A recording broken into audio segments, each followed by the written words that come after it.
Hello everyone, this is one of the most amazing battles that has been shared to me by Mr. Knight Rider. Here you can see Mr. Danny Lee getting the spanking of a lifetime. I am quite sure that he is pretty used to it.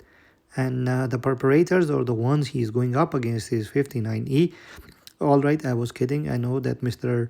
Danny Lee, he's one of the strongest players in the game, and undoubtedly that he is ported forward or he has let his squad or maybe his base stay there. I can never tell, right? So it is a coverage which took place during Genesis War. You can see Mr. Jinzo has ported forward, and at the same time, Mr. Danny Lee is also there. And the rally that is being currently run by is Mr. Amethyst, who is the leader of 59E and president of Region 59. So yeah, Spankaroonie, everybody deserve it. I think Mr. Danny Lee likes it the most among all the whales that I have seen in the game. Probably he is one of those whales who has been not only burned but zeroed a couple of times, much more than any other whale in the game. But yeah, once upon a time, Mr. Rogue told me that he's quite happy that he doesn't show up to regional wars, and he is like insanely strong. So yeah, this is something I wanted to share with you guys. If you have not seen him or you do not know him, you can go and check him out in Region 96 with Team DHX, one of the longest standing R4s of DHX and one of the sidekicks of Mr. Save Me. So yeah, he's definitely strong. No doubt about that, right? And you have just seen him getting burned. Mr. Jinzo was trying to help him, and at the same time, he was throwing out his squads as well. And in a short while, I'm gonna show you the battle reports as well, right? So we are gonna simply go and jump into them. So yeah, the battle reports have been shared to me by one of the natives of 59, which is Mr. Knight Rider. Here you can see Mr. Amethyst, he is destroying Mr. Danny Lee, and she is one of the strongest players in the game when it comes to Rider heroes in particular. And later on, when I will show you the detailed breakdown, then you'll see why I say this thing over and over again. And one of the funniest things that has happened once again in this video is the fact that I have called Mr. Amethyst a she, and actually she is not a she, he is a he. And whenever I call him a she, he is always like, why brother you call me a she? I'm not a lady, I'm a man. I'm 36 years young, and sometimes I feel like a 36-year-old man. But definitely that is not the point, brother. I do not call me he, him, they, it, or something like that. I'm a boy, I'm a man, call me that. Holy fuck, his gravity propeller and all that shit is maxed out. Amazing, Mr. Amethyst. So these devices are actually one of the toughest to level up, and at the same time, they are the strongest devices in the game as well. This is what I think, and everything on him is red dot for Mr. Danny Lee, and same for Mr. Amethyst, right? I have thankfully not called him Miss Amethyst. So yeah, you gotta appreciate me for that. So armament wise, both are quite equal in terms of hones and everything that is available there. But yeah, when it comes to vehicles, Mr. Danny Lee is maxed out. But yeah, Mr. Amethyst is only maxed out specifically on his rider heroes only, right? Now the next thing that comes to the game is the squad equipment. I particularly do not understand them that well at this point in time, and I hate them as well. But yeah, what I can gather from this squad equipment is that Mr. Danny Lee, his squad equipment is all over the place. Like, he is investing in everything, whether it is infantry, rider, bikers, everything. He is trying to get this shit for everyone. But for Mr. Amethyst, his entire focus is on rider heroes, and that is why his squad equipment is much better. Same goes for his beast. Yeah, 26 million damage for 3.4 million damage. Now, his OC chips on Mr. Amethyst's main beast and his assistant beast both are maxed out.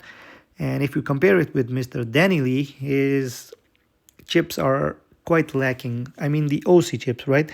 He may have another strong set of OC chips on some other beast, but yeah, for his main beast or main troop type, Mr. Amethyst is much stronger. So this is the reason that I always say he's one of the strongest rider heroes in the game. And then we got Mr. Apes Leader, the leader of Planet of Apes. He is quit his job on the Monkey Planet and he has started joining the battles in Doomsday Last Survivor.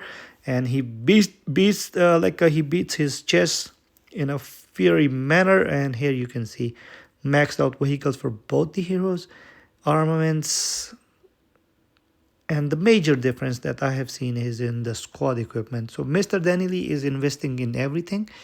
And of course, eventually he will be much stronger. But yeah, when it comes to Mr. Apes Leader, he is investing everything into his ranged heroes.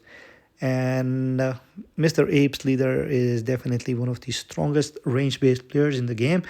Everybody knows that. And if you did not know, now you know. Hey, Mr. Shelby is talking about regional wars. Please keep doing that. That is much appreciated. OC Chips maxed out on Mr. Apes Leader's main beast, but his assistant beast are also very close to getting maxed out, right? 4 stars on almost everything, and only one chip is at 3-star, right? So yeah, definitely Mr. Apes Leader. I believe he does not need any more introduction. So this is gonna be the third and final report from Mr. Apes Leader. So 9 million against 20 million damage, which has been taken by Mr. Danny Lee. Apes Leader is going totally ham on him, right? He feels like who is the leader of that Apes movie? I do not know. And he is pretty strong. His mind works really sharp. He is like Mr. Apes Leader. Totally is giving me the vibes of that particular person, right? I feel genuinely feel. So here's something that has been tried by Mr. Danny Lee, right? If you saw or not, but he is using Chasey in this particular instance against the offensive rally. And then Mr. Jinzo was trying to help him out like a sidekick or whatever. But yeah, word about Team Goat. Team Goat is one of the strongest teams in the game, and they regularly collaborate with either SSI, and sometimes they also end up with like Team SSI as well. So yeah, which brings me to another point, like this squad equipment, these OC chips. This is like one of the worst updates if I have to talk about specifically. Like give me one single player that is like free to play, and he has been able to max out his superb armaments on even one set of his heroes, right?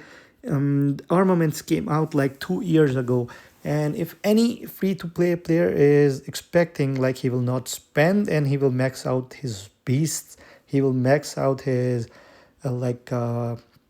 armaments, superb armaments, then brother, you are in for a very rude awakening. The gap between the spenders and the gap between the non-spenders, it is like insanely high at this particular moment. And the moment the beast genes comes out, and then we're gonna see another big jump in the power difference. So yeah, you are definitely killing the game by yourself. Nobody needs an enemy when the developers of the game, IGG themselves, are their own worst enemies, to be very honest. And at the same time, the way or the place at which the game is heading, I've said it many times and I will say it again, it might happen in near future. Like if you log in more than 2 or 3 times a day, then for every other login you might need to pay a couple of bucks to actually get your account logged in, similar to what they have done with healing. Like after a short while, then you're gonna have small cooldown and then you cannot heal your troops.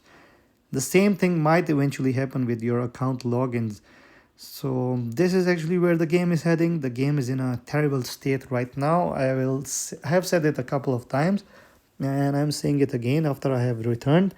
And like, I'm amazed why they keep releasing new like set of updates without actually trying to benefit the free-to-play players or giving them some spot to shine. So what are your thoughts? Thank you for watching and have a great day, everyone.